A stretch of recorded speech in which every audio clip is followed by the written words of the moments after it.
कर्जमाफीसाठीची biometric प्रक्रिया सुरू झालेली आहे, पण जर तुमच्या घरातील कर्जदार शेतकरी मयत असेल तर ही बातमी अजिबात चुकवू नका।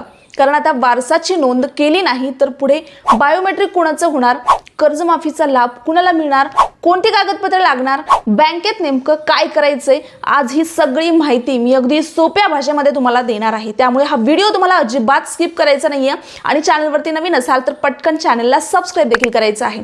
नमस्कार मित्रांनो, मी प्रतिभा, तुम्ही पाहत आहात महासरकारी योजना।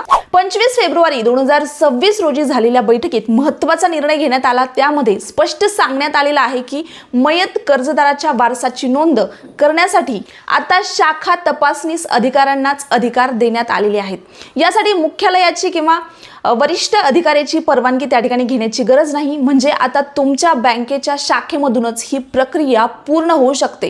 कोणाला ही प्रक्रिया पूर्ण करावी लागेल? जर तुमच्या घरातील कर्जदार शेतकरी मयत असेल, त्या शेतकऱ्याचं कर्ज या योजनेत पात्र असेल आणि कर्जमाफीचा लाभ वारसाला मिळवायचा असेल तर ही प्रक्रिया करावी लागेल। आता काय करायचे तर सर्वप्रथम संबंधित बँकेत किंवा सोसायटीमध्ये जाऊन तुम्हाला मयत कर्जदाराच्या वारसाची नोंद करण्यासाठी अर्ज द्यायचा आहे। बँक त्या अर्जाची पडताळणी करेल आणि त्यानंतर वारसाचं नाव योजनेमध्ये समाविष्ट करण्याची प्रक्रिया सुरू करेल।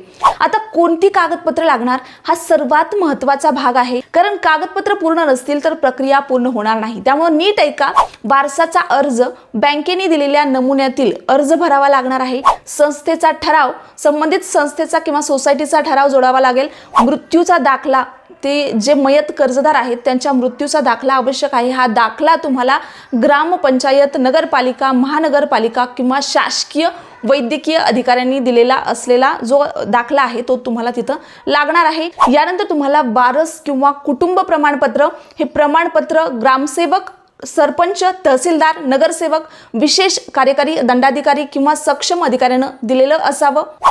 आधार कार्ड, ज्या वारसाचं नाव तुम्हाला समाविष्ट करायचं आहे त्याचं तुम्हाला आधार कार्ड लागणार आहे। बँक पासबुक, वारसाच्या बँक पासबुकाची प्रत त्या ठिकाणी तुम्हाला द्यावी लागेल।